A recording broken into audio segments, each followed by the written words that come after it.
Okay, welcome everybody. Good evening. Welcome. Thank you for joining us this evening. My name is Michelle Bedard. I'm project planner with the City Public Works Department.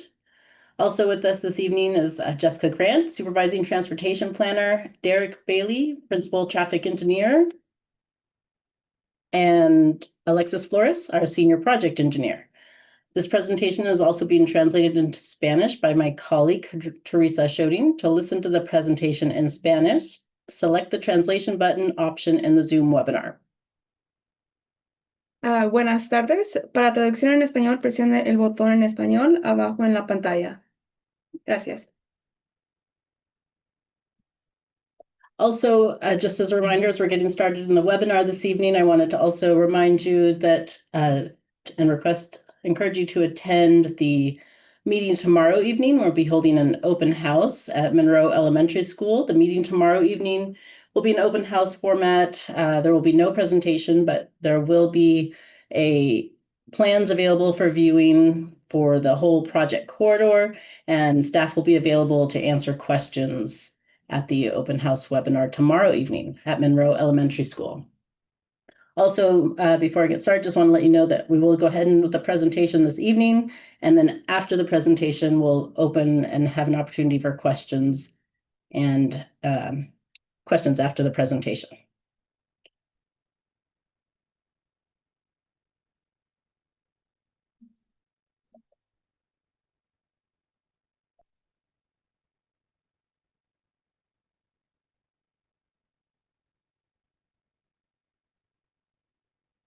Okay, so with that, assuming everybody can hear me and see the PowerPoint presentation, I'll get started in the next slide here.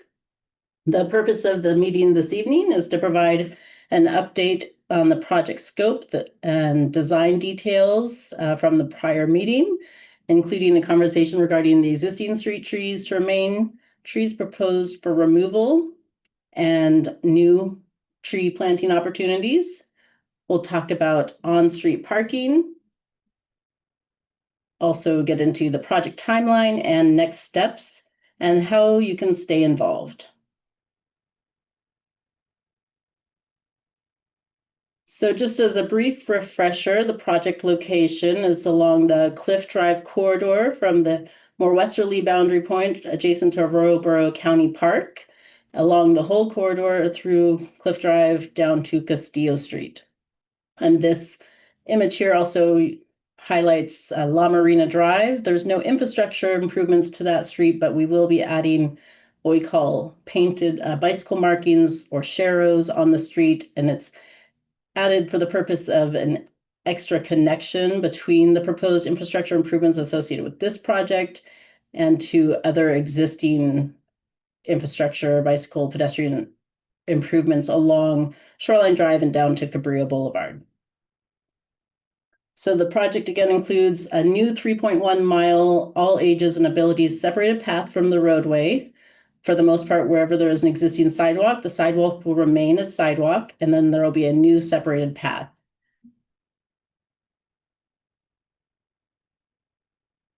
And so just briefly on this image, I just wanted to point out that this is an important portion of the project. This project will complete what we call the missing gap of the coastal route, and this Cliff Drive corridor provides connections in the 30-mile regional coastal routes that allow you to go travel from Ventura, Carpinteria, up into Santa Barbara, through Santa Barbara to Goleta and UCSB.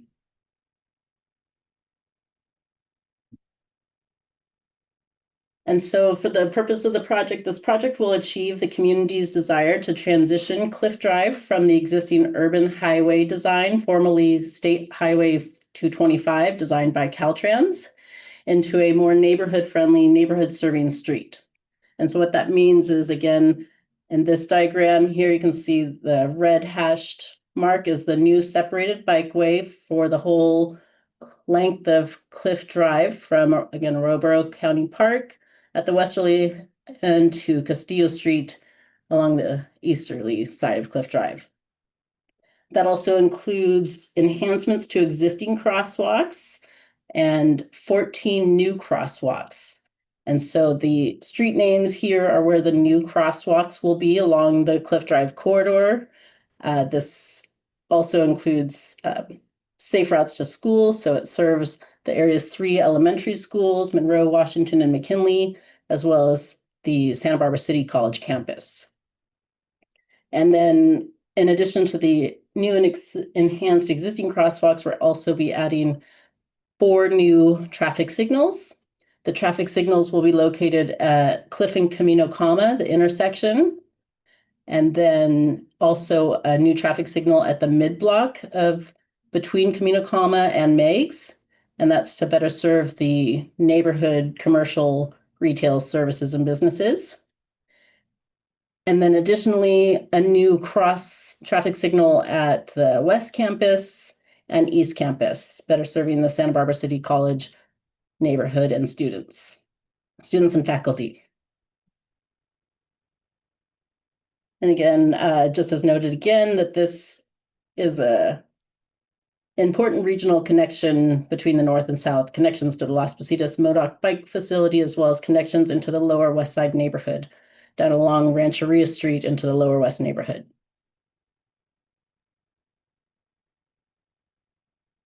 And so just as a very brief point, this is just I'll share more detailed rendering later in the presentation. However, this is just a simple graphic to demonstrate the majority of the project. The new separated path will be located on the south side of the street. And then, so this shows sidewalk, existing sidewalk, this new separated bikeway, the new landscape planner separating the bikeway from the vehicles, and then again, the bikeway on the south side of the street for the most part of the corridor, with the exception of the business corridor, where the bikeway will be on both sides, the north and south side of the street. So from the last meetings, we had some engineering design updates. In the one of the major changes from prior meetings was that we now have a complete separation of the bike path design from pedestrians, taking into consideration the more recent popularity of e-bikes. And with respect to the city's Vision Zero policies, we updated the project design to provide a more complete separated path throughout Cliff Drive, providing separations between cyclists and pedestrians, as well as the separation between cyclists and vehicles. Taken into another update includes evaluation options for in-street sidewalk level designs and in-street versus sidewalk level designs. And that's one of the things you can look at more closely tomorrow if you attend the open house. And then also some updates in the corner and side design, side street crossing design, and I'll go into more detail on the next slide. So for the design updates for the cross streets, for instance, this would be, in this example is La Marina. And again, La Marina, this is, as I mentioned briefly before, this is kind of what the on-street bike Sharrow painting marking is. And it's just, again, an indicator that lets vehicles know that this is also to share the road with cyclists. And then in this design creates a deflection for bikeway and speed controls at the intersection, allowing cyclists to slow down through the intersection. In addition, this design gives opportunity for one vehicle to stack at the intersection, separating from the design here where cyclists and pedestrians cross. So if you're a motorist on one of the side streets trying to stop and turn on either left or right onto Cliff Drive from a side street, you'll be able to pull past the bike path in this example.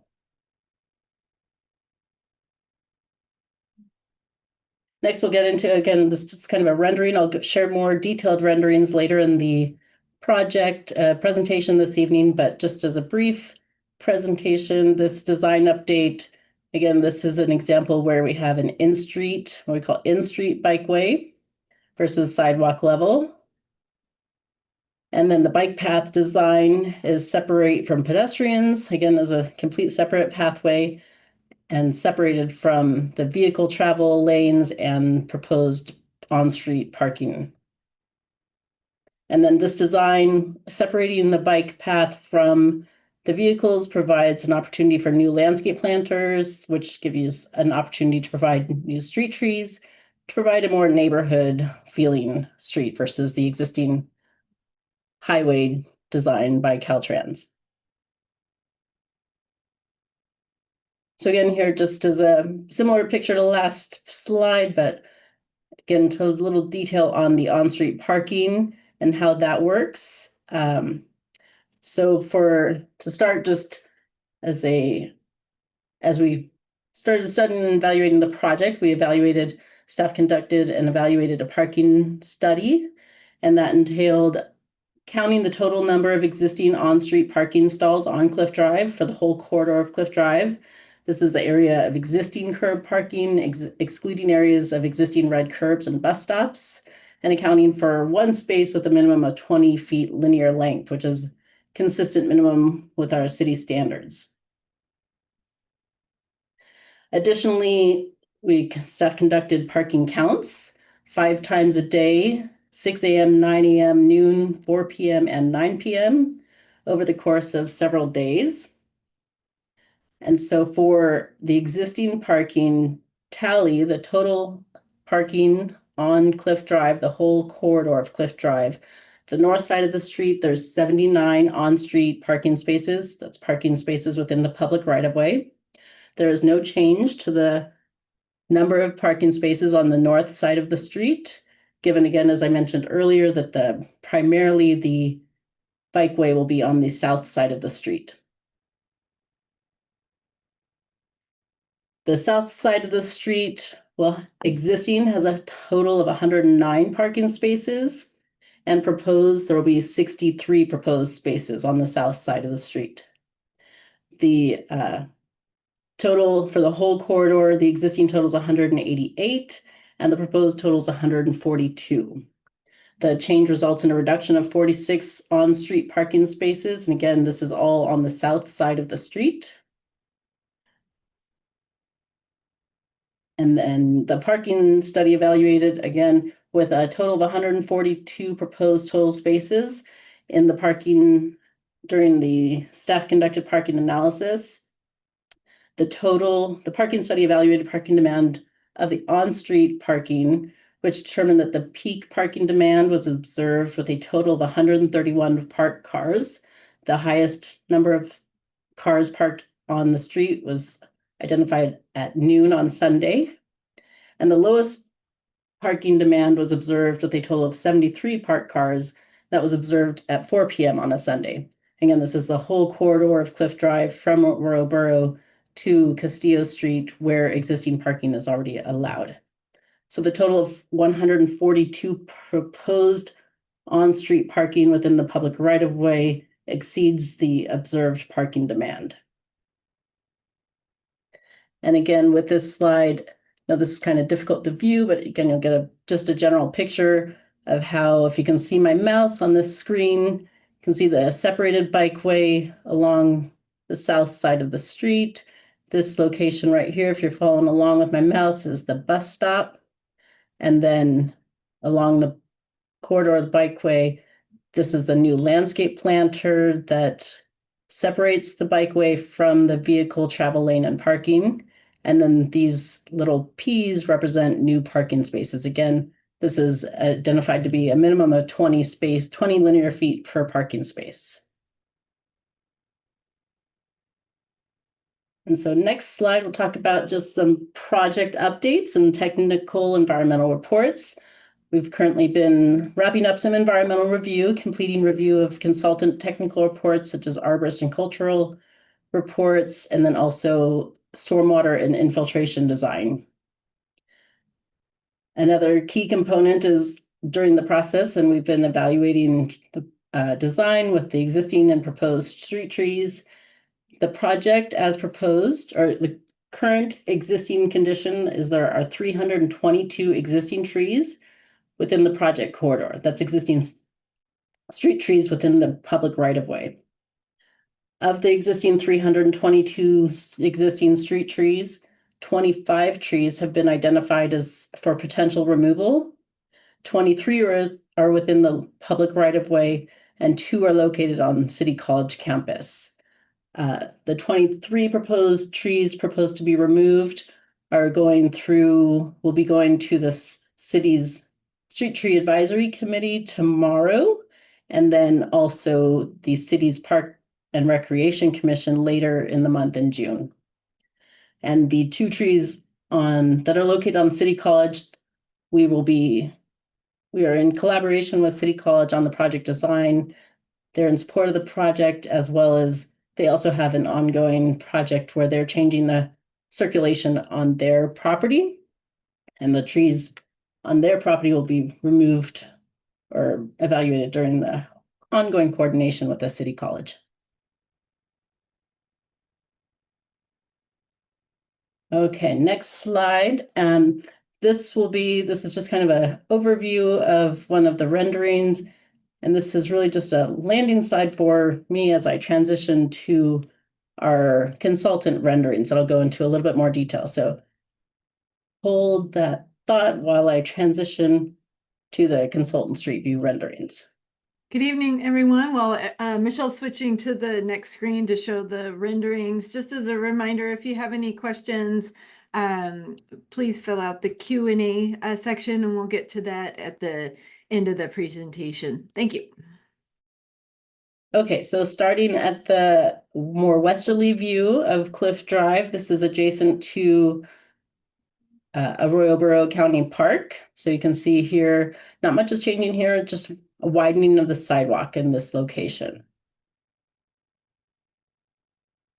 This is just as you approach the Mesa Lane Flora Vista intersection. This is looking east, coming from Arroyo Burro direction. At this intersection, this will be treated as, if you're driving on Cliff Drive, this will function as a one signal, one intersection.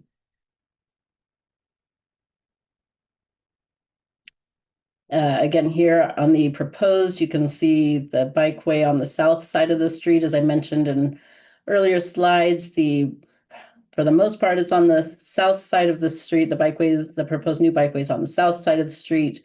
However, as I mentioned previously, that will be on both the north and south side of the street. And that starts just east of the commercial district, Salida del Sol, and it extends just south of Flora Vista. In fact, at this view, this is where it transitions and it ends here. And those that want to stay on this side of the street will be similar to existing conditions on street bikeway. But if you wanted to stay on the new bike path, you'd cross at this intersection and cross to the south side of the street to travel down towards Arroyo Burro Beach. So this is looking at Cliff and Flora Vista. This is looking at Flora Vista looking north towards the Monroe Elementary School, which would be on the more left side of the screen here. And this just improvements is showing the green markings for the cyclists and the yellow markings for the crosswalk. It's yellow at crosswalks adjacent to schools. Again, moving further north on Flora Vista, this is again adjacent to Monroe Elementary School here on the left side. So here you can see the curb extensions at the intersections. Again, that intention is to reduce the length of on-street interaction where pedestrians are crossing the street.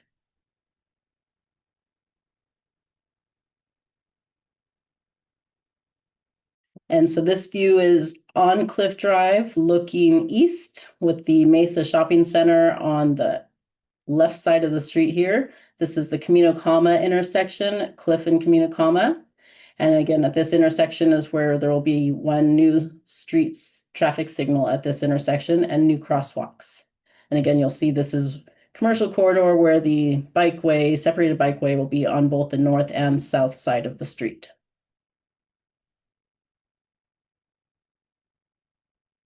And moving further down, again, this is on Cliff Drive just before Meigs. The purpose of this view is again just to demonstrate the bikeways on both the north and south side of the street. And then this is at the bus stop in front of the Mesa Shopping Center.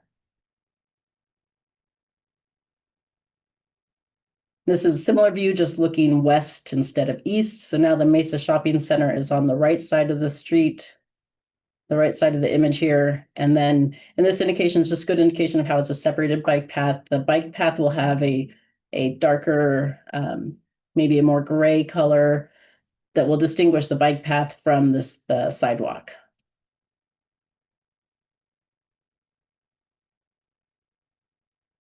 And this is a aerial view here of the intersection of Cliff and Meigs, looking north up Meigs, down like going, there's the Taco Bell right here. This view is also gets you a good idea of the changes proposed at the frontage road here along this little shopping center where Taco Bell is. This is a proposed circulation change. It'll be one-way circulation for vehicles, and instead of the existing parallel parking on both sides, will be one-way circulation with angled parking. Next view, this is Cliff at Meigs.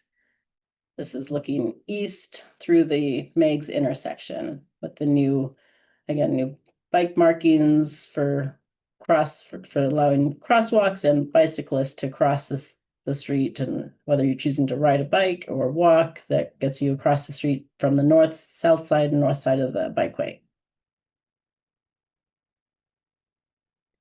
And here's another good aerial view. Again, this is a nice view to look at the frontage street here. So this again, just as I mentioned earlier, but this will be the easterly driveway entrance. This existing entrance will remain, and it becomes a primary entrance to this shopping center, the one-way circulation and the new angled parking spaces. And in the current design, the existing parklet footprint will remain unchanged. Again, this view, you can see on the left side of the lower image, you can see the new landscape planter that separates the proposed bikeway from vehicle travel lanes. This view now moving down Cliff Drive, Santa Cruz, with the Free Methodist Church here on the south side of the street. So in this instance, we can see here's an indication where we have a new crosswalk. All new crosswalks that don't have a traffic signal will have the rapid flashing beacons. That's a pedestrian activated rapid flashing beacons where if a pedestrian is there and presses the button, it will signal lights to vehicles to stop and give the pedestrian the right of way to cross the street. And over here on this image, again, you can see the in-street bikeway design. This is the cyclist, and then the existing sidewalk just further south of just next to the bikeway.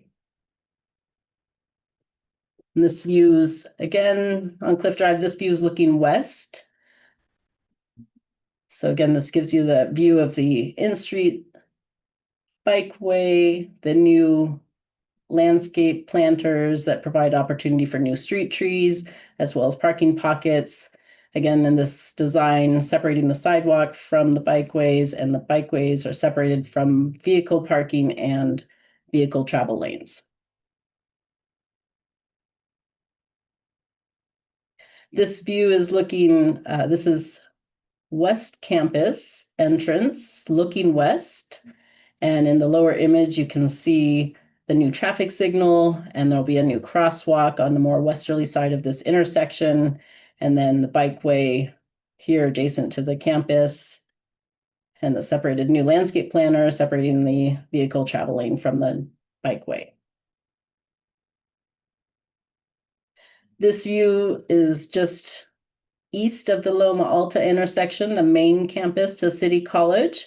And in this view, you can see the efforts that really is done here. We say separated bike path, separating bikes from vehicles, but also separating bicyclists and pedestrians. Again, part of the Vision Zero policy to eliminate fatalities between pedestrians, cyclists, and vehicles. So in this design, you can see, again, really the attention that's given to the separation between the pedestrians and transit bus stop users versus the cyclists on the path. And again, a nice aerial view of the same image, but you can see, again, the wider sidewalks and gives a more comfortable experience for pedestrians and transit users, and separating them from vehicle and the cyclists along the frontage of the City College campus, again, the main campus. Another change in this design is this right turn lane is eliminated, and it brings vehicles to the intersection, and there'll be that reduces conflicts between the cyclists on the path and pedestrians, removing that right turn lane.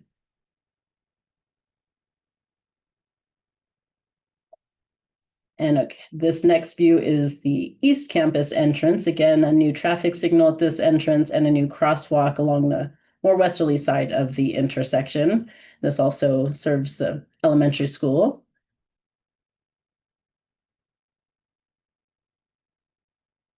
And moving down the hill, just east of the East Campus entrance towards Rancheria Street. This is one area of change. Of course, we have the existing retaining wall that gives, with the existing retaining wall, we're not altering that. So in order to make these improvements here with the bike path, separated bike path and sidewalk, this results in a vehicle change. The westbound vehicle lane will be reduced to one vehicle travel lane. We will retain both vehicle travel lanes going east towards Rancheria and Castillo Street. But in this design, again, you can see the changes to have one vehicle travel lane westbound, and that by that reduction, it gives us the area to make this separated bike path and separated sidewalk. And one final view rendering here, this is at Rancheria Street. Again, this is existing street light and existing crosswalk, but an example of the enhancements to the existing crosswalks, adding the high visibility ladder style crosswalks at the intersection and the green painted markings for bikeways. This is also a transition into the Lower West Side, a connection into the Lower West Side neighborhood. So with those views, again, I'm gonna put on pause for just a moment while I transition back to the PowerPoint presentation. Okay, so now back to the presentation. As I mentioned, this is the landing slide we looked at briefly before, and again during the consultant renderings. So moving from that, I just wanted to briefly touch upon some next steps. As I mentioned earlier, that we are going to the Street Tree Advisory Committee. That meeting is tomorrow morning. And then proceeding that later in the month in June, we'll be going to Parks and Recreation Commission meeting. That will be the purview and the application for the removal of the street trees, the 25 street trees I mentioned. Then we will also be wrapping up environmental review, as well as part of the environmental review is also coastal exemption.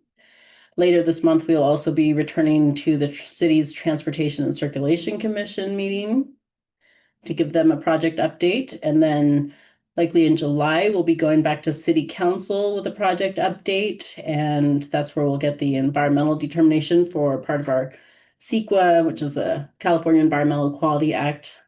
We'll file the CEQA documentation. And then after that, we'll be moving into final design and construction. So what can you do? How can you help? First, just continue to attend the meetings, spread the word. Again, as I mentioned just briefly, but the Street Tree Advisory Committee meeting is tomorrow, Thursday, June 5th. And then the Parks and Recreation Commission is Wednesday, June 25th. And again, tentatively City Council tentatively set for Tuesday, July 29th. And again, on our website, we have recently added links and a notification. If you're a subscriber to our website, you will receive notification of the trees, and there'll be links to the Street Tree Advisory Committee and Parks and Recreation Commission. So you can see those agendas and details on how to attend those meetings. So with that, I'd just like to say thank you. Now we'll have an opportunity for questions and comments. And then also just again want to share the website. You can visit santabarbarca.gov/Cliff Drive to visit the project website. Or if you have any questions you want to submit, you may submit to the Cliff Drive plan at santabarbarca.gov and email us any questions. So with that, I just want to say thank you so much for attending this evening. And again, as I mentioned before, we have tonight Jessica Grant, Supervising Transportation Planner, also Derek Bailey, City Traffic Engineer, Principal Traffic Engineer, Alexis Lopez, our Senior Project Engineer, and we're happy to answer any questions you may have. Also, just a reminder of tomorrow's open house meeting. We'd love for you to attend in person and talk to us. And again, you can view the full corridor plans and look at any particular intersection, or if you have any questions, attend that meeting tomorrow evening at Monroe Elementary, same time, 5:30 tomorrow evening, 5:30 to 7 at Monroe Elementary School. So with that, I'm gonna hand it over to Ms. Grant, and she can facilitate some questions. Yes, thank you, Michelle. I'm going to go through some of the questions that we received. I have the first one. Has there been any consideration of the reason for the parking demand and addressing that with resident passes? And this particular person just left that it seems that along with resident parking there appears to be some people sleeping in cars, or that people use Cliff Drive to post like that their car's for sale. And he said, considering only residents and actual visitors in retail, the real parking demand would be less. Thank you for the question and comment. I think part of during our outreach and when we were evaluating the parking demand, I know that some of the churches that are along the Cliff Drive corridor went over sort of their needs. For example, the First Methodist Church has kind of programming throughout the week and Sundays, and so there was some demand associated with those types of uses. But I think that, yeah, if you had any other follow-up questions to that, but that's something that we did look at. Again, just bigger picture with parking versus upgrading the street for all road users. Do you have a corridor that caters just to storage of private vehicles, or do you create a roadway that accommodates moving our residents, whether you're driving, biking, or walking safely? So I think with the we've now been almost a decade into outreach and for this project and concepts, and it was really important from the residents for the feedback, and why we applied for the grant was to have safe walking and biking facilities along this corridor. The next one, just a comment, this is a huge safety improvement and will make the neighborhood feel more premium and family friendly. Just wanted to share the support. Thank you very much.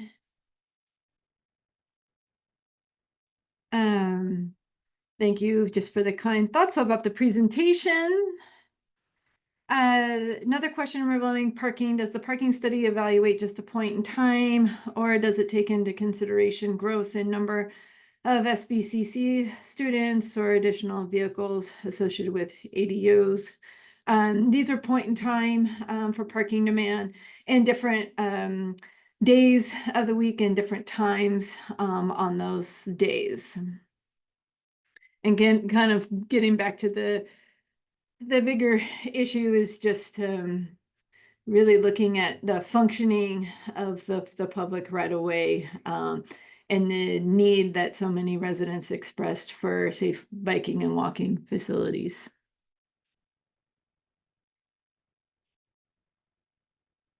Let's see. And there's some about SBCC student parking on Cliff during the school term.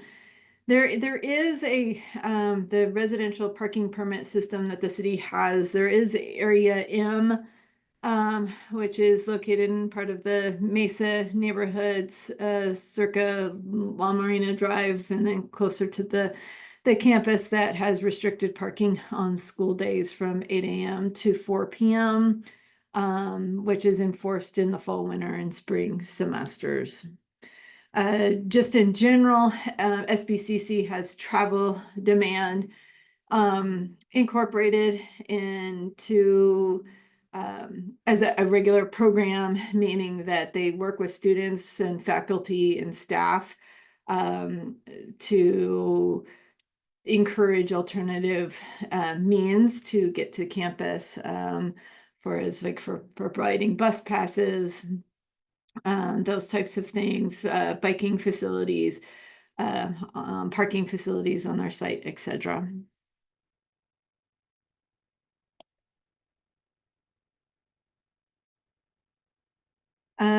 Next question, where do motorized bikes legally ride? Where the bikes go, and let's see.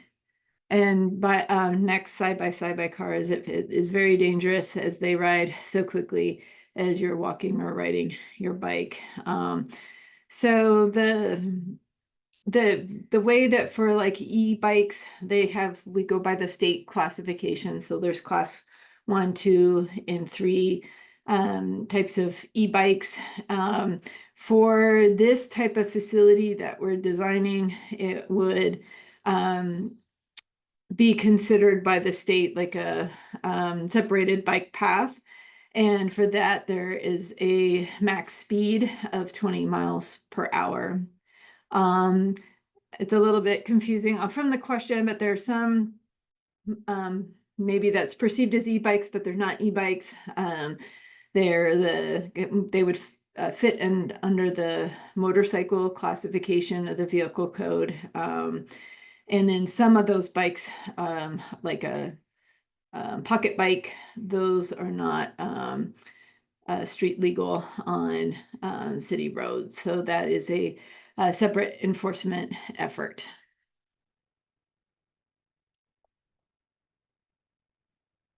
There's a question about the bus stop. Where's the bus stop going west at the West SBCC entrance? On the west side, I think he pictured was the east side approach, but on the west side, it's closest to the Weldon intersection.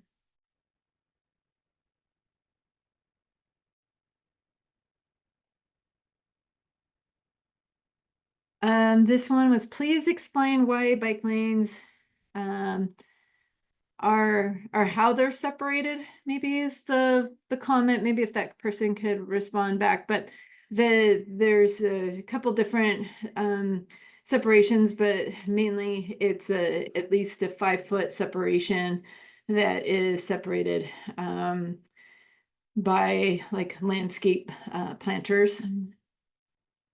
And I'm not sure, Michelle, maybe showing the more cartoon image from the PowerPoint. If you could, yeah, show that, and then we could point. And I'm not sure, can you see my cursor on this? Teresa, okay. And so this is an example like in the commercial area. And again, this just shows how the cyclists are separated from the vehicles, and it is a separate space than the sidewalk. So generally speaking, where there are existing sidewalks along Cliff Drive, those stay as sidewalks. Can you show me the other image that's outside of the business corridor? And this is one where the separated bike path is on one side, so outside of the business corridor. So again, there's roughly 5 feet of separation. Again, this is showing that we do, again, still have some on-street parking along Cliff Drive. So it's a little bit hard. This is just a very, very basic kind of cartoon image, but from the separation. There's like little parking pockets for that. Okay.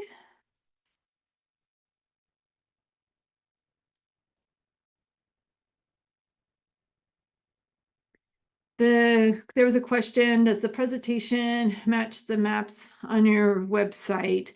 And I think what we have on our website right now, where the basic, we have this one that Michelle is showing, and sort of the basic drawings that when we applied for the grant.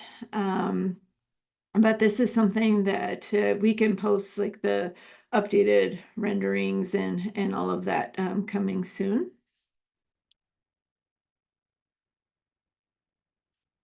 And we struggle with, once you go into further design, some of the drawings can be a little bit more complex, and they're more for how do you build it than kind of the nice pictures. But yeah, we'll do our best to post those drawings.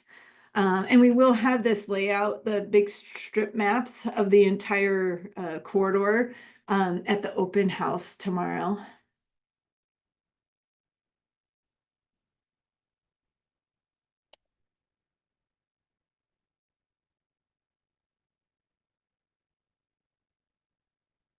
All right.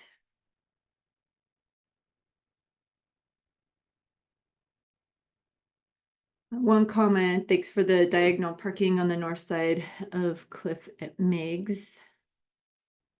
I think that's referring to in the shopping center area.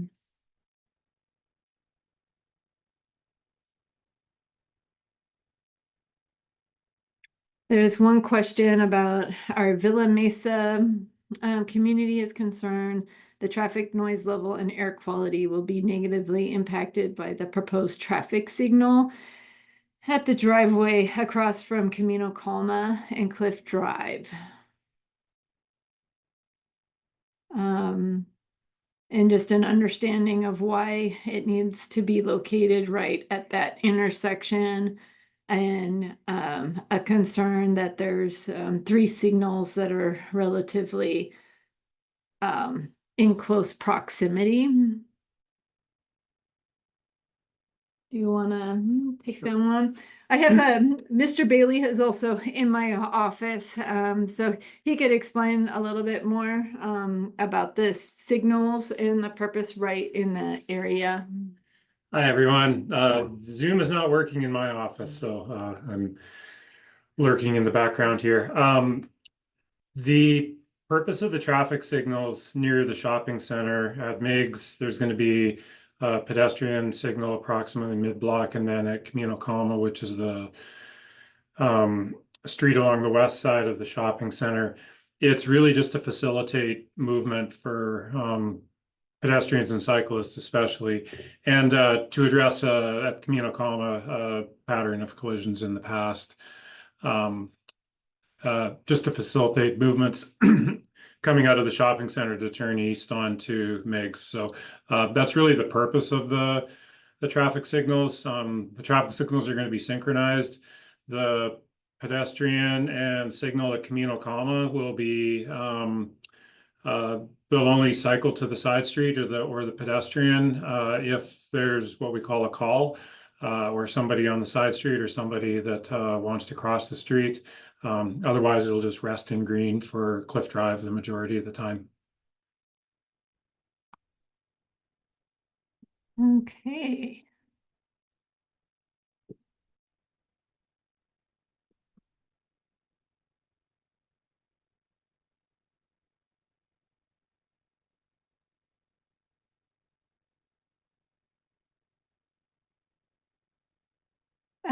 Michelle, if you could go back to just the general layout of Cliff Drive, it was where the new traffic light's going to be located.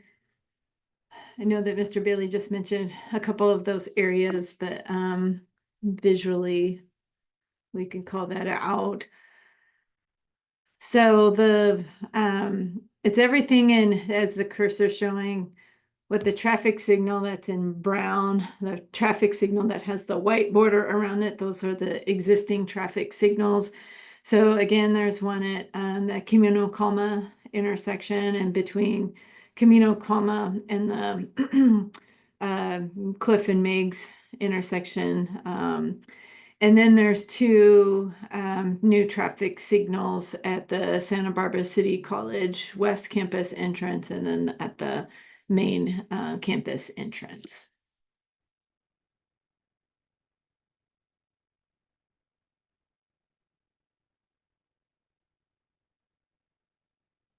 And is there a plan to bury power cable and phone wires during this work?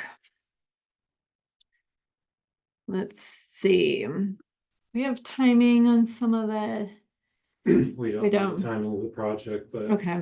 terrace west to about the fire station. So yes, approximately. So some of the utilities have already been undergrounded on on Cliff Drive, kind of in the vicinity of the Mesa Shopping Center area. But there is going to be future undergrounding by utilities. We just don't have a date known just yet for that, but it would be in the vicinity of Terrace Road and the fire station. And once we have, if that person leaving that comment can send us maybe a follow-up email for your contact information, so we can provide you a more detailed time once it's known.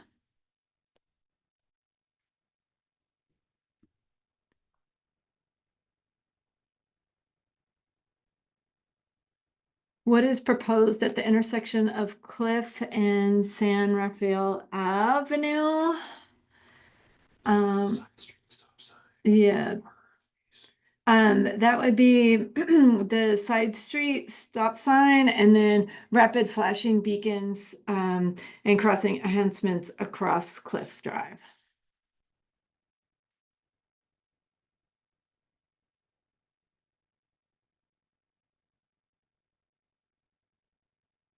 Will the sidewalk going from Monroe and Elementary School driveway on Flor Vista to Cliff be widened?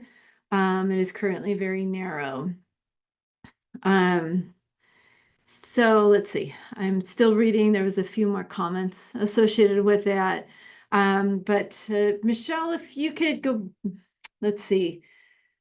It would be under the renderings, but in short, across from the school side, right at the crossing at Flora Vista and Cliff, that will be widened. Sidewalk will be Yep. You want me to share Oh, that? and then sidewalk will be widened on the east side as well. Did you want me to share that image, Jessica? Yes, if you could go to that.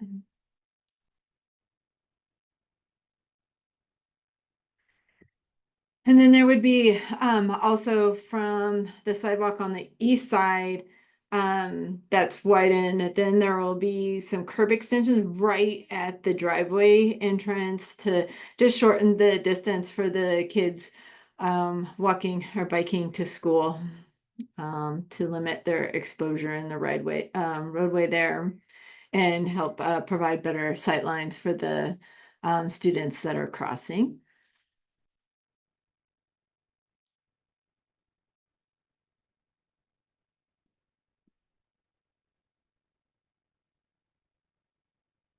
We haven't figured out a seamless way of getting the different images. It's just a different size on the screen. So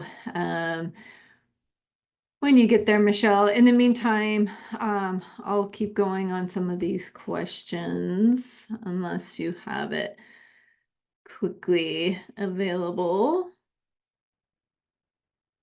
There we go. So yeah, it's a little bit hard to tell, but this section of the sidewalk, it gets widened, and then these were the curb extensions that we're discussing that gets you right into basically the pedestrian entrance then for the sidewalk that goes down into the school.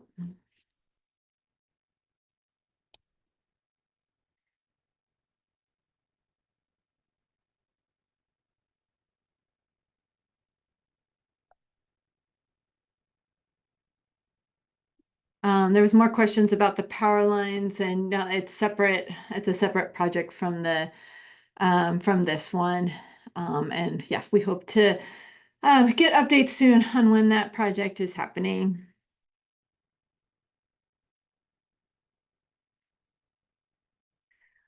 Derek, did you want to, this was a one about the speed limits. Will they change from the project and kind of just discuss the overall process for speed limits?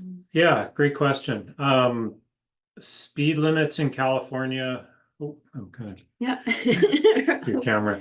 It's a little lower. Speed limits in California are based on what's called a speed survey.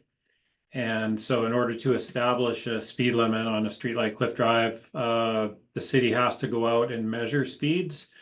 And then the speed limit is set based on the measurement of those speeds. So we don't actually know what the speed limit is going to be until after the project, and we go measure traffic. Obviously, with the project, we're expecting a reduction in operating speeds. It's going to feel a lot less like a big, wide arterial street and a lot more in scale with the neighborhood street. So the speed limit through the corridor right now is 35 for most of the corridor. It's probably reasonable to expect it'll probably drop down to about 30, possibly even 25 in the commercial area. It's going to feel a lot more like a downtown just with the extra crosswalks, but we're kind of anticipating 30 for most of the corridor. If you remember a few years ago when the Las Positas bike path was built, the speed limit before the project was 55. After the project was complete, we went and measured speeds and found that the prevailing speeds were 45 miles an hour. So that's how the 45-mile-an-hour speed limit was established on Las Positas in place of that 55. Good. Right, thank you. And likely completion of construction. So 2029, if it's 2027. Yeah.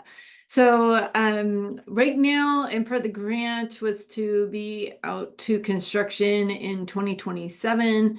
And we think at this point in time, it would be about a 2-year construction time frame. So wrapping up in 2029. As we've discussed with these various outreaches, we're still trying to expedite the project where we can without losing quality of design and sort of those aspects. So we are trying to shoot ahead of 2027 for construction, but yes. Oh, and Mr. Bailey would like to add a couple more comments. And just so the community knows, it doesn't mean that the entire corridor is going to be under construction for 2 years. There's going to be pieces built, and then the contractor will move on to another segment, and there's going to have to be some sequencing involved. Obviously, we want to try to do construction around the schools during the summer, things like that. So that will start to come into focus as we get closer to a start date. Thank you.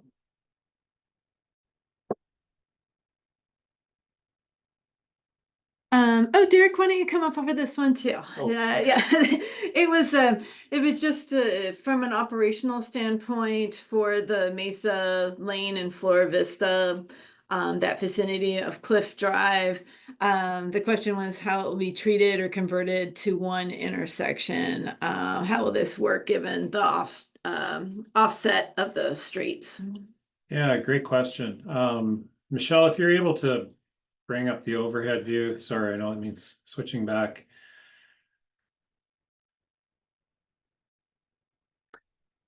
So do you want the illustration, Derek, the or overhead view, if you would, please. from the strip map? The strip map? Yeah, go ahead and go on the strip map. Another.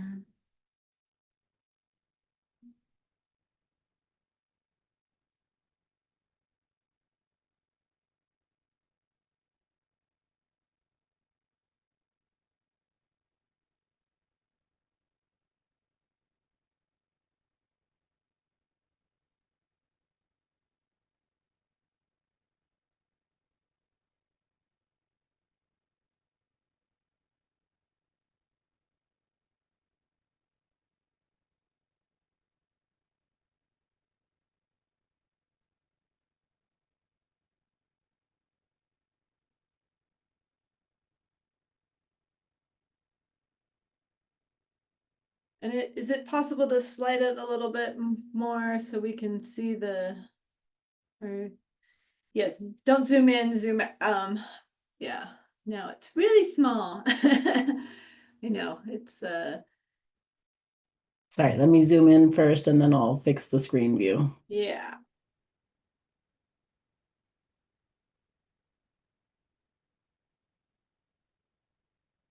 Yeah, That's good.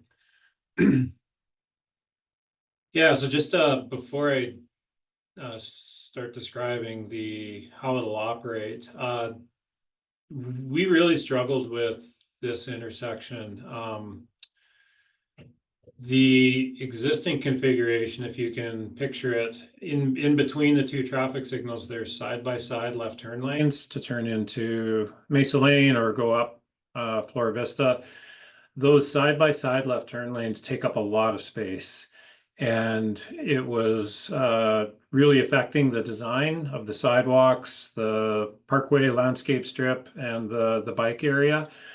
And so what we were really trying to figure out was a solution on how to reduce the overall width of the street so that we could have a comfortable area for the sidewalks and landscaping and bike strip. And one of the people on our consulting team, they're from the Sacramento area, and they said that these offset intersections are quite common in part of the unincorporated part of Sacramento County, and we should reach out to Sacramento County and discuss how they operate them. And so we did, and they actually had some really great examples, very similar to this, of intersections that they operate.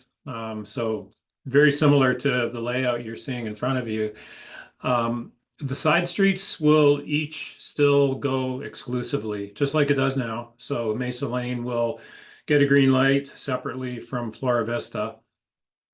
But Cliff Drive is where the operational changes will be. So there'll be left turn arrows from Cliff Drive onto Mesa Lane and then onto Flora Vista, and they'll alternate. So one will be at what we call leading, so it'll be at the beginning of the green, and then one will trail the green light for Cliff Drive, so they won't be able to occupy the same space at the same time. But from the perspective of somebody on Cliff Drive, it's going to look and feel a lot more like a standard intersection and less like the double intersection that we have right now.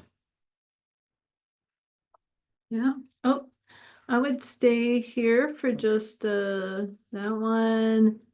And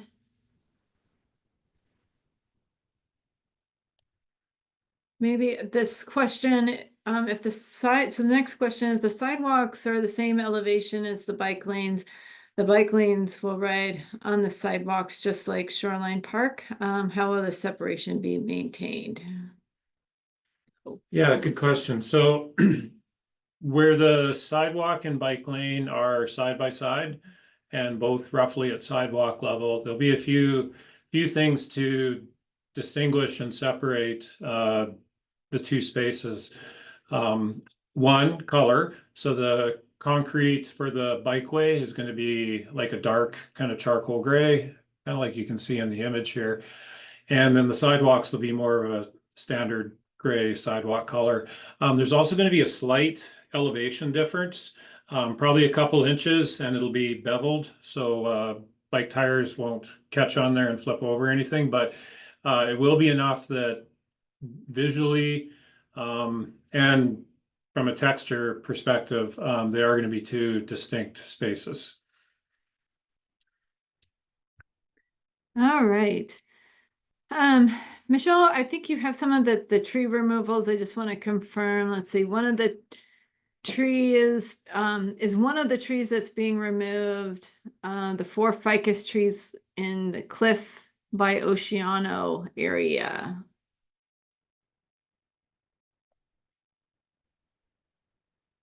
No, those trees are not proposed for removal. Okay. Next question, will there be additional B-cycle stations along this? Yes, that's something that we're looking at, and yes, it was very important to be providing our public bike share system and try to expand it. We're limited right now of right-of-way areas, and so there will be more space to have a few stations. So we're looking at that as the design continues.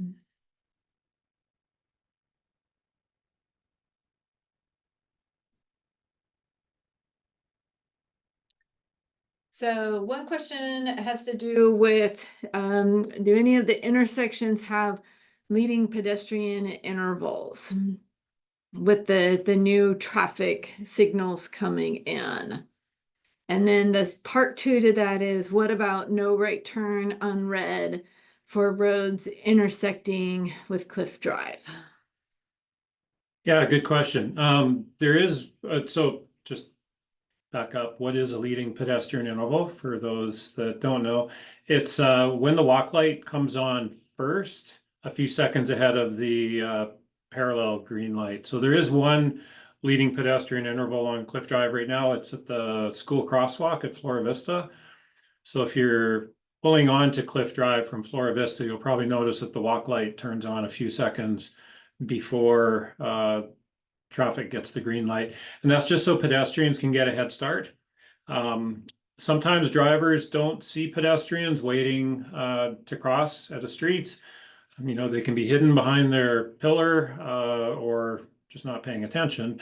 But if pedestrians get that leading pedestrian interval and they start moving, they can establish right of way in the crosswalk. And it's been a good proven safety method all over the country. They're becoming more widely deployed to reduce pedestrian collisions. So the one at Flora Vista will continue to operate like that, and there will be others along the corridor. So we've done a collision analysis internally, and we find that they're especially effective when you're pulling off a minor street onto a major street. So for example, the new traffic signal at Camino Coma, we would expect if you're crossing Cliff Drive, that'll have a leading pedestrian interval. And also some of the locations where the bikeway cyclists will be using the pedestrian signal as their indication to cross the street, they'll likely be getting leading pedestrian intervals as well. All right. Question about how many parking spaces are being added or eliminated around the Cliff Drive and Santa Fe Place area.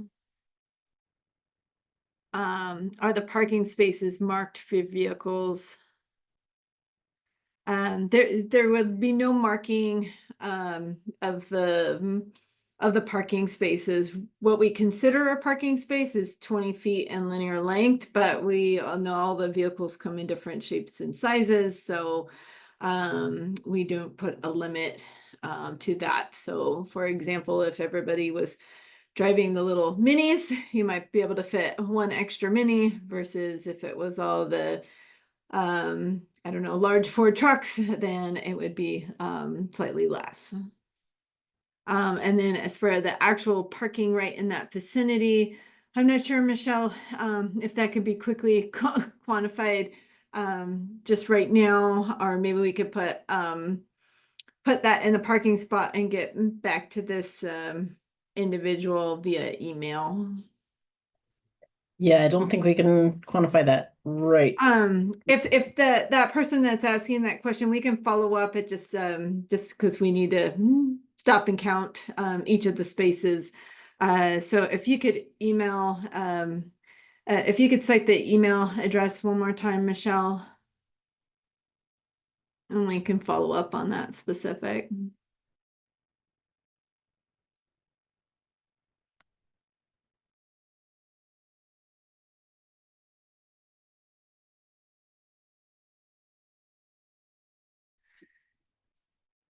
Okay, the next one is Flora Vista is currently one lane on each side with resident parking on both sides.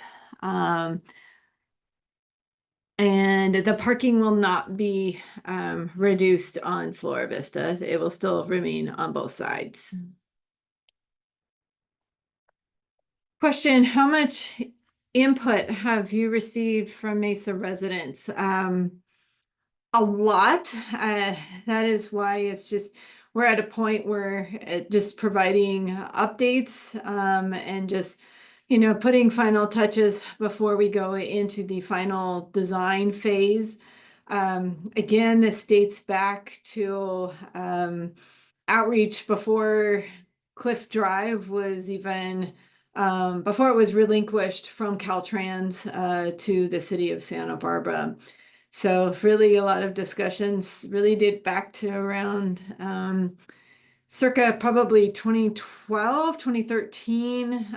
The Cliff Drive was officially relinquished in this area.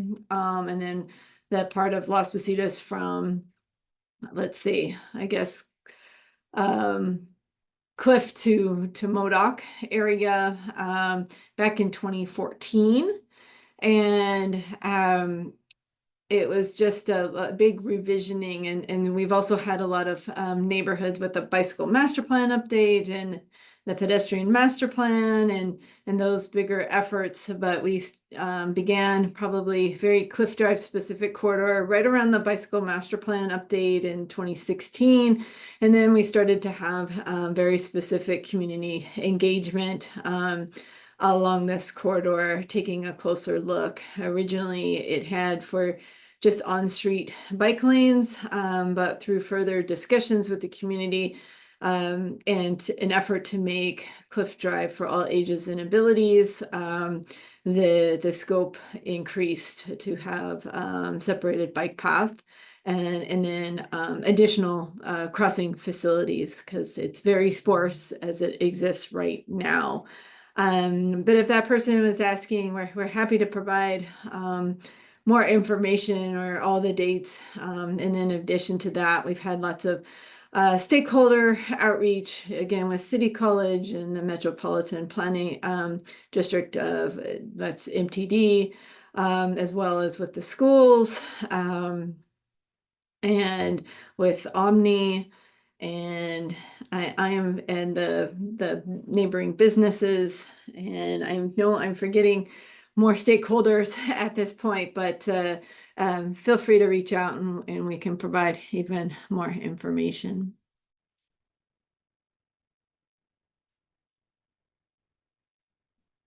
Very sweet comment. Thank you. I says that I don't know where to start. This is the best design project I've seen in Santa Barbara ever. Thank you for all your effort on this. I support this so much. Thank you very much.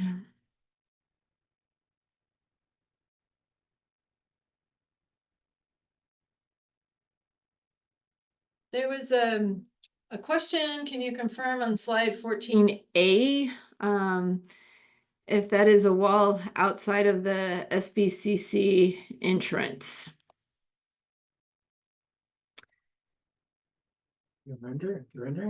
I think it's the rendering, maybe, Michelle. The Yeah, I'll 14A. get that up.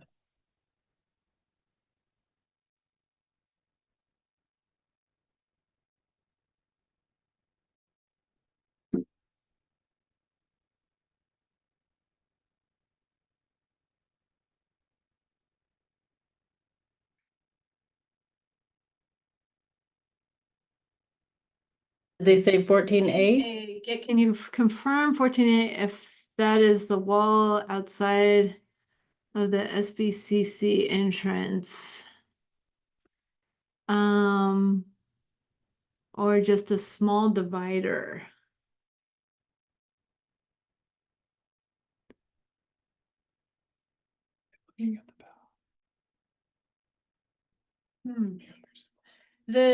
Maybe if that person that asked that question, that the path does meander sort of on the City College property, and just to give that bus stop is a huge high volume bus stop, and we didn't necessarily want the path right on top of that bus stop area where you have people getting off the bus and then going into an active bike lane with fast moving users. So we do have gates on either side to separate out the peds and cyclists right at that section where Michelle is showing.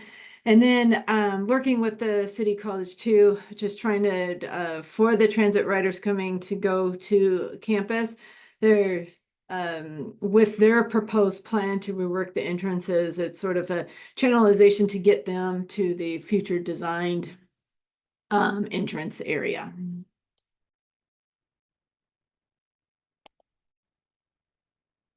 So hopefully that answers that question. If I was misinterpreting that question, yes, feel free to and add additional notes.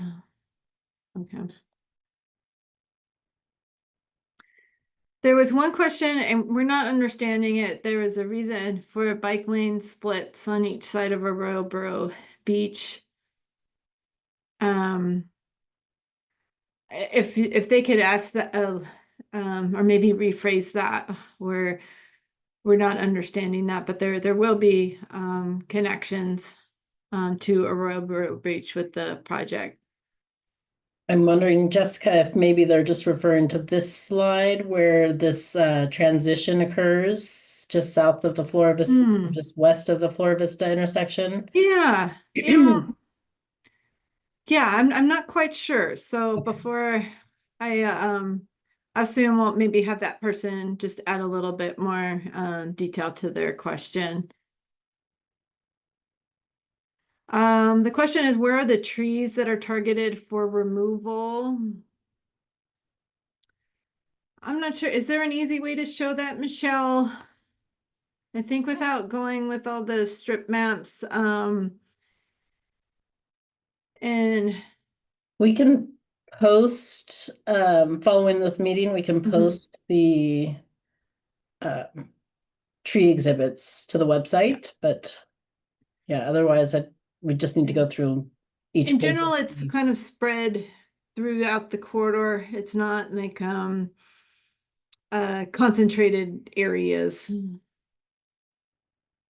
I would just add too that just today we went out and did add tags and ribbons to the trees proposed for removal in advance of the Street Tree Advisory Committee tomorrow. So all of the trees proposed for removal are now tagged with pink ribbons and have tree removal tags.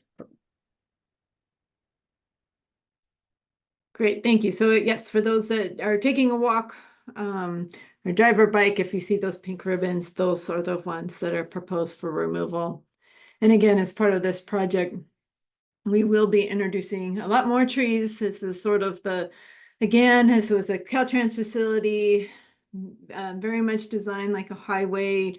And the proposed project is really trying to get this to be part of our local street network feel and look, and to introduce a lot more trees, canopy trees to the Yeah, and area. if I can just add, Jessica, so again, I mentioned during the presentation, but there's currently 322 existing street trees within the public right of way. 23 of the existing 322 trees are proposed for removal, and then 70 trees are currently proposed as new street trees.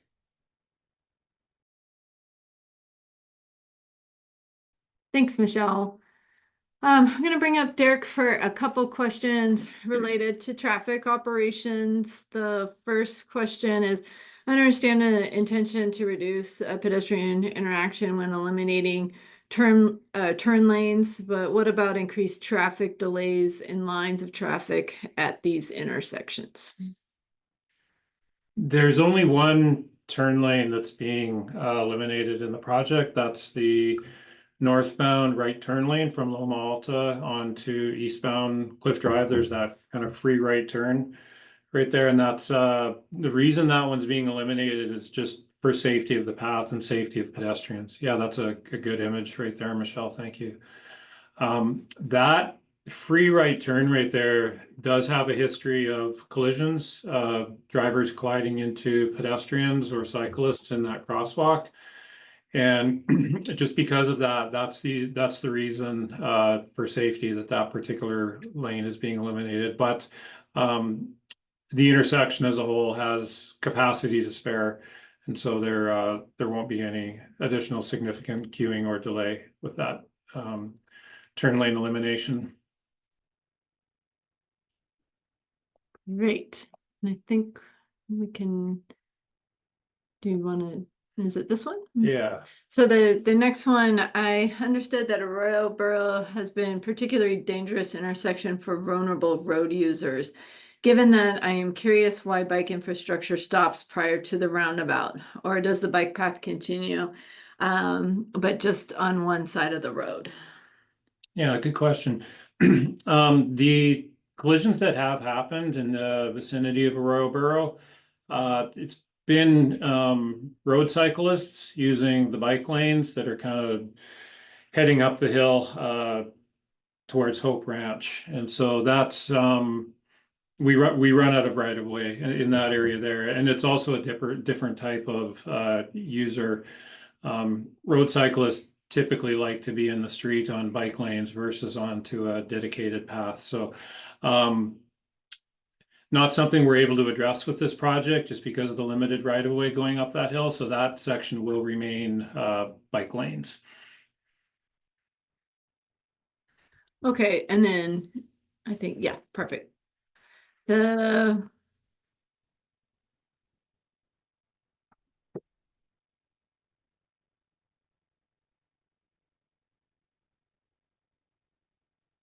Let's see, I think this was a comment more than a question, but it didn't look like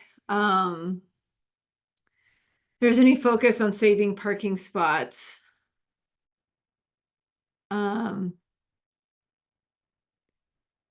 Let's see. Sorry, I think it's a two-parter. Seems like a light. Oh, seems like a traffic light at the church at Santa Cruz is most important. So why wasn't it, so what's proposed there is rapid flashing beacons. So Mr. Bailey can answer why a traffic light was not proposed. Yeah, so all of the side streets basically between Meigs and City College, they're generally fairly low volume. And so an expensive piece of infrastructure like a traffic signal is generally most appropriate at higher volume streets where there's challenges to a lot of traffic accessing the main street. And it's just not the condition that we have at Santa Cruz. Okay. Thank you all for these questions. There's one about how electric bicycle speeds and adherence to traffic lights and stop signs be enforced. Just like any road user, whether you're walking, biking, or driving, you do have to adhere to traffic signals and stop signs. And that's ongoing education and enforcement citywide.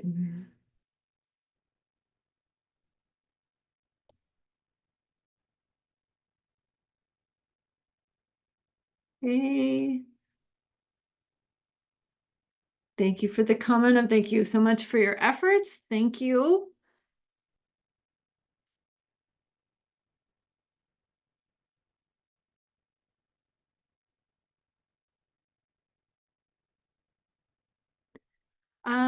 Dirk, maybe come up here for this one. It was just that someone just expressing being uncomfortable if it's a one-way on Cliff. So it starts at Castillo Montecito. Montecito turns into Cliff. So just as you pass Rancheria, then it will be one way going up to City College. And the concern was just this is more from I think a driver perspective of when you drive down so quickly, a lot of collisions happen on that turn where cars go over the line into oncoming traffic.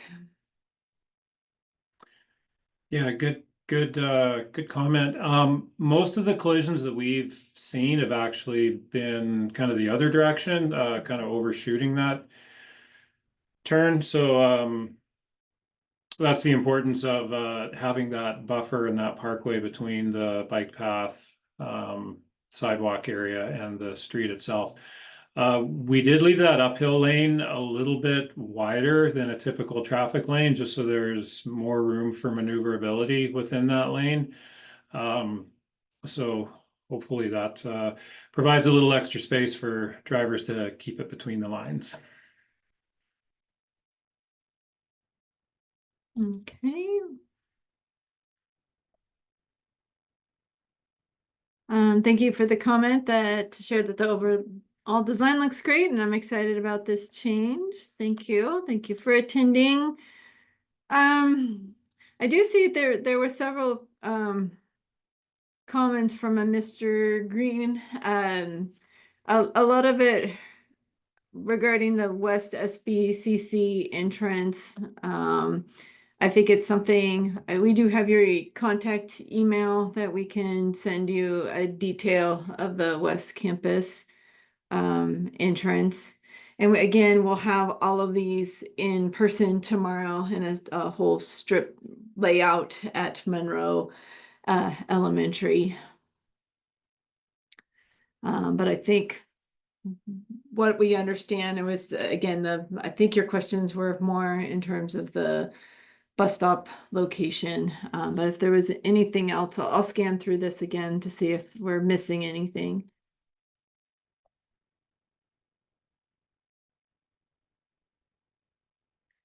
Question, will there still be an entrance off Cliff to the Thai restaurant? Yes. Yes, no changes to that.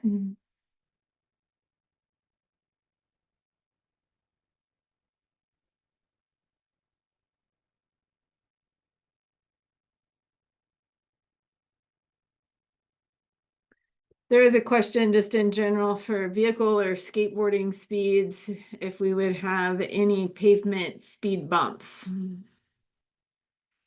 in the bike lane. Answer that one. No, we don't use speed humps or bumps in bike lane areas. The issue is just the potential to toss a cyclist or skateboarder off of their device and causing injury. So we do have to maintain a smooth surface. All right, thank you, Mr. Thompson, about the two-way bike lane. Where does it stop from being a two-way bike lane, and then where does it start again? Michelle, do we have that a good graphic for that? Without the strip map, but it borders just west, or excuse me, just east of Salida del, or just about the intersection of Salida del Sol, east of the Cliff and commercial shopping corridor, and then it extends just west of the Flora Vista intersection. And then that was one of the changes since for kind of the last, once we announced the grant funding and our some of our most recent workshops, there was a lot of comments on where do you in that business district, we know that the demands were very high on both sides of the street, which is why it's split in that section. But there is also a lot of residents who wanted to see that extended all the way to the Monroe Elementary. So that was the change for that. I can bring that up on the strip map if you want. Yeah, I think it might be a little bit, I think what we can do, or we can share with maybe Mr. Thompson, but yeah, it's a little bit, it might be a the scale for this, because it's 3.1 miles, it's a little bit graphically hard on the webinar to show that, but Yeah, I'm just gonna maybe- show the yeah. Salida del Sol intersection at least. Mm, I can okay. show that. Hang on just a minute while I get that set up. Okay. Can you see the strip map now? You should be seeing Meg's Cliff Yes. intersection and then Salida del Sol. So that's where the bike path starts at Salida del Sol on the north side of the street, and again extends on the north and south side of the street. It ends just west of the Flora Vista Street intersection. Great. Mr. Bailey, do you want to talk about just briefly the vehicle lane widths and then compare it to the bikeway and sidewalk widths? Just in general, it's a little bit hard for, I think, from section to section, but maybe Which question is that? high level. Oh, good. Yeah, good question. The interior traffic lanes, so left turn lanes, for example, are generally going to be 10 feet wide. Any lane up against a curb is going to be between 10 and 12 feet wide. Sorry, 11 or 12 feet wide, except for that uphill lane near the viaduct and City College as you're coming up from Rancheria. That lane's going to be a little bit wide. That one's going to be 14 feet.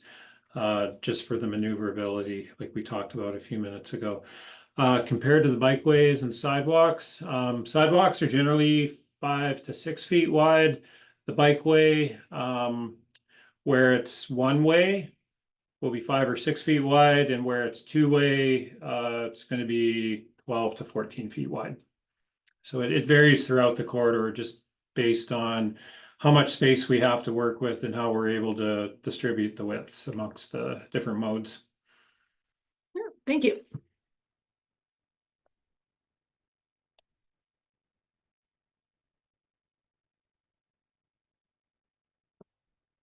Since the question, since the right turn into SBCC from Loma Alta is being removed and traffic is directed to the main entrance intersection stoplight, where there only be one way in and out of the SBCC East Campus. Yes. Yes, that is correct. And again, working with the Santa Barbara City College and then their design and vision for that entrance, that is in the theme of what they have been wanting and envisioning to do.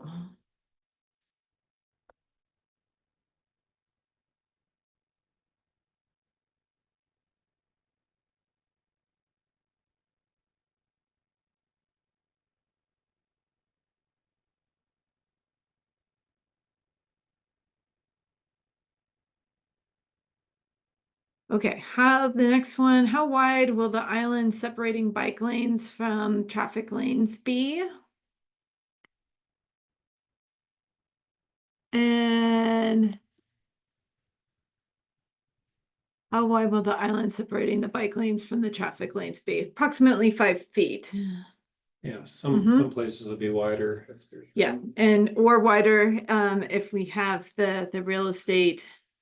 And then I do see the person commenting, yes, we are fully aware about all the bike share station requirements in different styles, having been part of the entire siting for all of those stations. So thank you for that comment. There's a comment about school. The distances from Cliff Drive to the entrances of Monroe and McKinley Elementary Schools are quite short. Are we asking students and families to bike this distance on the sidewalk, or are there bike lanes planned to connect directly to the school entrances? So there's a connection directly from the widened sidewalk area to Monroe. McKinley will have widened sidewalk in front of the school. Most of the students accessing via bike are usually towards the back entrance of the school, but I see the person who's commenting, we can follow up in more detail on that.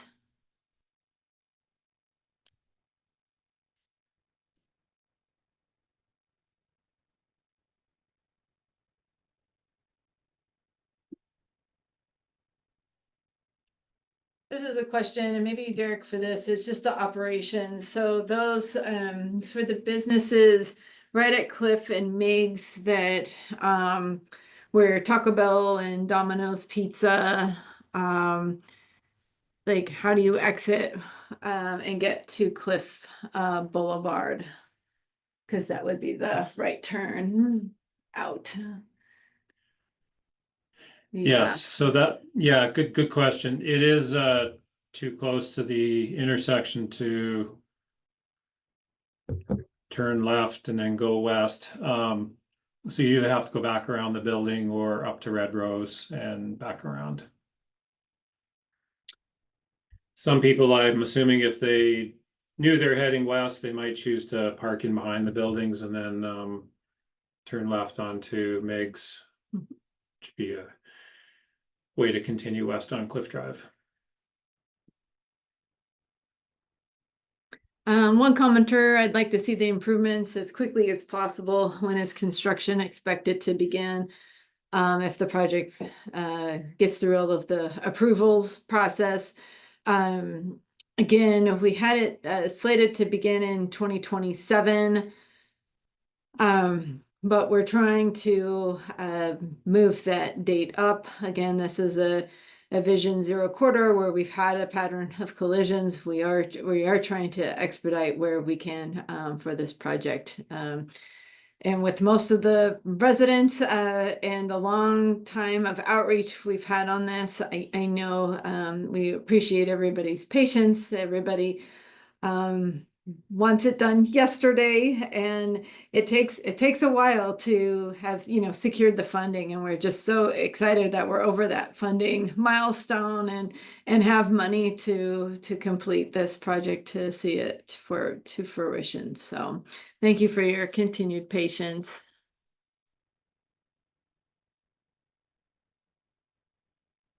The redesign to achieve bicycle and pedestrian separation is wonderful. Would you mind re-reviewing how bicyclists will transition at the 2 points where the bikeway is split along the commercial retail corridor? So Michelle, on that strip map that you had before, and then you might also want to consider adding additional signage at the new parking pockets for exiting passengers, so they are not sort of just stumbling into the fast-moving bikeway. Yes, thank you. And let me know, Michelle, if you could get that strip map just to show the connection. It's basically I'll explain. So we're seeing right here now on the screen is the Cliff Meigs intersection. And that's just a very busy intersection, I'm sure, as you all know and experience. And so it was really to get the crossing ahead of that, and especially because there's where the Taco Bell Domino's area is in that shopping center too. For any of the cyclists that need to go into that area. So the crossing is just a little bit further east of the Cliff Meigs intersection. And when you have the drawing up, Michelle, just go ahead and shout out. I'll keep going with the questions.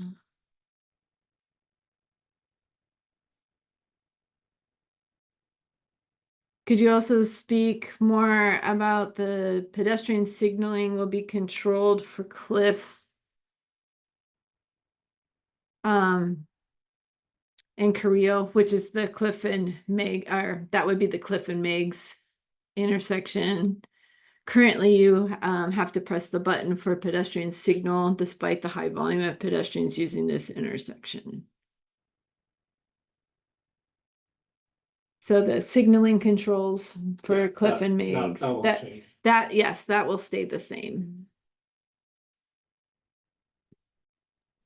Okay, Jessica, I have the transition at Flora Vista on the west end. Oh, so Okay. yes, so and then I was talking about east of Cliff and Meigs, and then so yes, thank you, Michelle, for bringing up this connection. So the connection as you move further west would be right at that transition right near Monroe Elementary.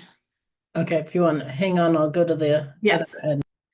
Nope, that's Oh, that's I think we explained it, but yeah, you can go to the other one and I'll keep moving down. Oh, thank you for the person leaving their email.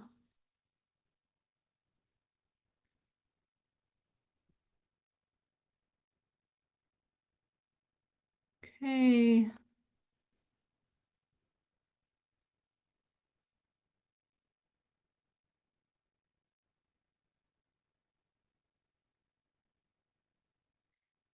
Question, is there anything proposed for safety at the Villa Santa Barbara or Villa Santa Fe Senior Crossing at the bus side?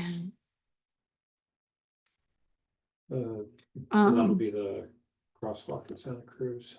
Yes, and so that will be the crosswalk with the rapid flashing beacons at Santa Cruz, which is right adjacent to that. The Villa Santa Fe development. and Jessica, I have the Salida del Sol version or the view open for the transition. Oh, thank you.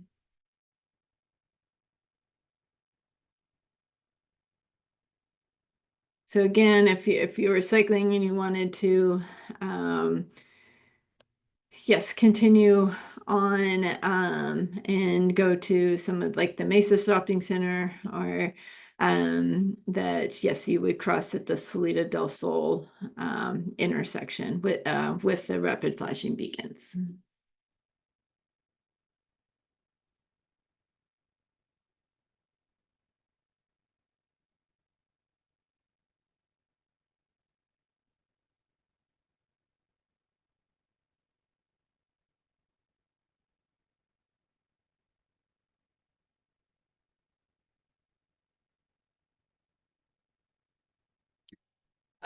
There's one comment about Shoreline Park has a flashing speed warning sign.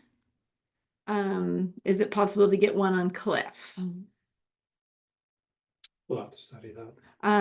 So yes, Mr. Bailey said that we would need to study that.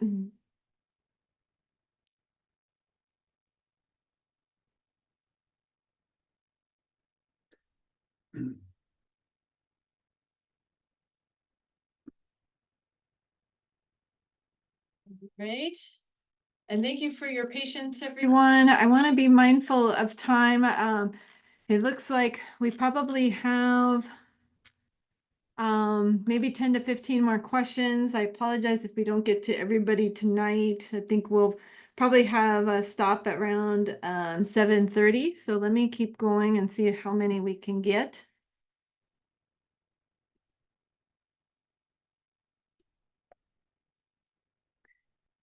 There's just questions about if there's additional speed humps that can be added. Again, as Cliff Drive is designed right now, it's designed again it was by Caltrans and designed as a highway.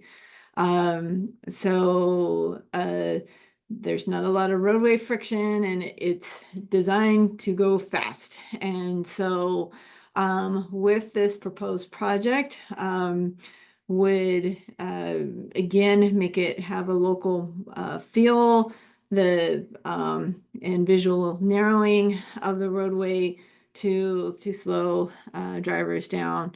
It still remains emergency access routes, so it's something that we would not be installing speed humps on. But we, you know, as Mr. Bailey answered in some other questions, we do anticipate the roadway speeds to be reduced.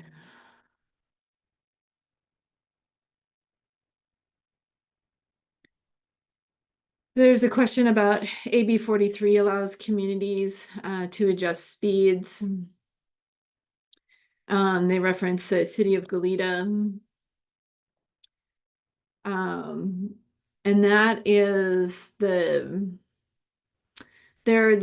some with that the Senate bill, and if there's an adopted plan for like a high injury network to reduce vehicle speeds by 5 miles per hour, that is something that's been done recently on certain corridors within the city of Goleta.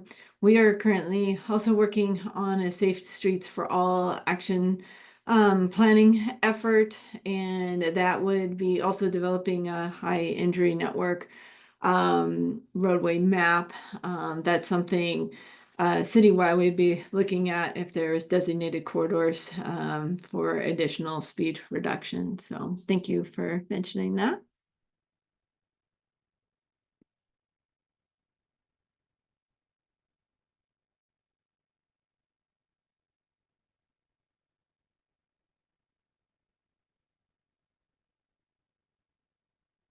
So what measures are being to improve safety at crosswalks near the elementary schools? Again, we're implementing like for the vicinity of Monroe Elementary and curb extensions, high visibility crossings, widened sidewalks, a widened sidewalk at McKinley that you see in this image here. And yes, this is a route where we have 3 elementary schools and City College, and so very mindful about this being a safe routes to school corridor and very main driving purpose for all of the safety improvements that you see incorporated in this plan.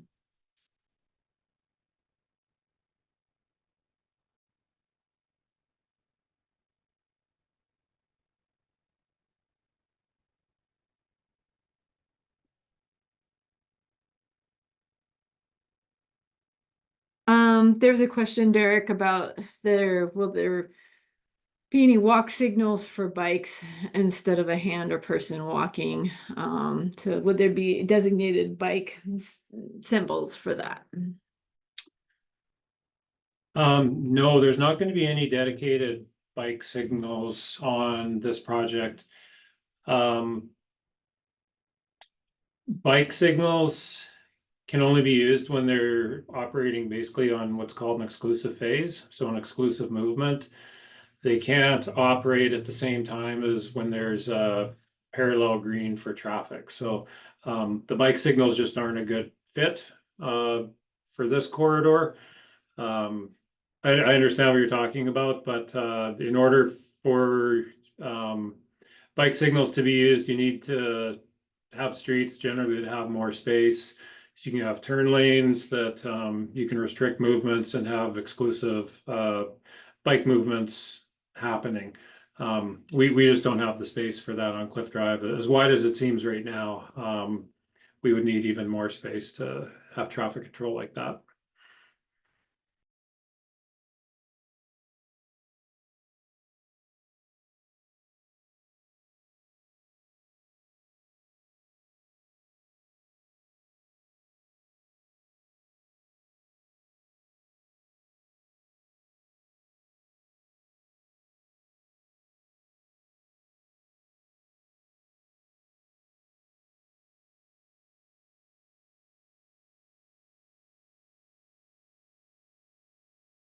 And then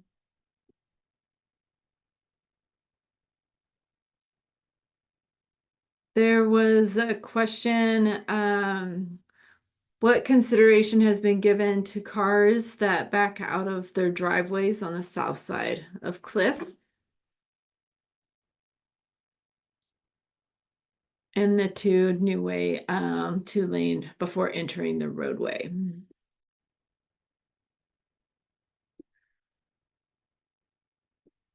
Yeah, good question. When you're backing out of your driveway, you just have to look both ways and just make sure there's no conflicts. There is going to be, for most driveways along that south side, probably a good 24 feet before you get higher speed moving traffic. So there is going to be quite a buffer between the back of your driveway before you actually get out onto Cliff Drive. So there'll be plenty of room for sight lines and making a two-stage maneuver if need be.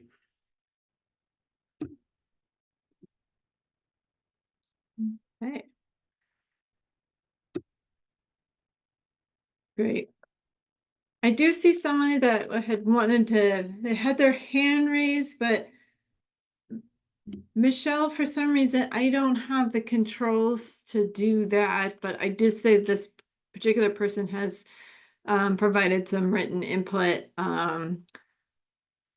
Again, it had to do with a lot of the West Campus, so it's something I think we could follow up with that particular resident on.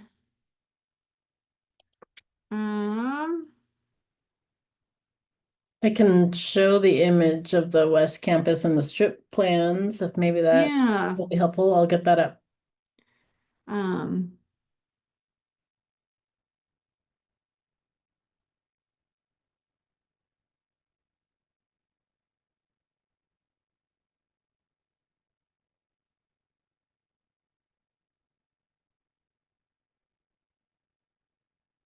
All right, I think we got the majority of the questions. I was just scanning to see if I missed any. Let's see, no.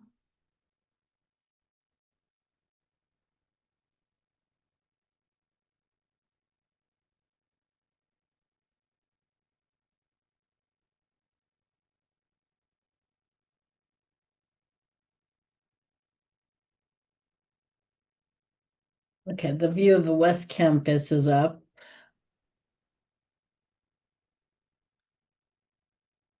Yeah, so I think on this one of the questions was where was the bus stop on if you were going west on Cliff. And so it's just like right in the vicinity, it's just off the map, but it's just to the west of Weldon. And then there's the new bus stop if you're going east, right in this vicinity where I'm showing my cursor. So just east of the West Campus entrance.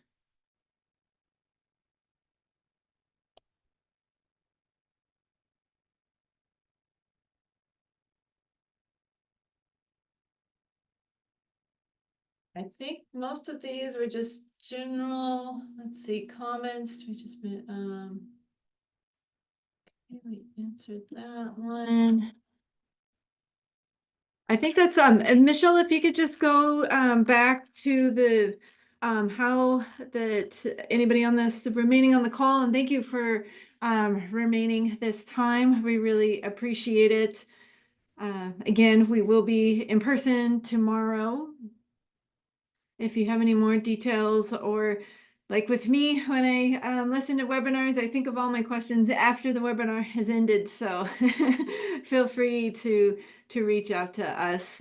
We can provide some additional information. And again, yeah, Michelle, if you just put back on the screen the our email address and project web page. And I do encourage you to subscribe to the project as well. So if there's any major communications, that's how we push that out.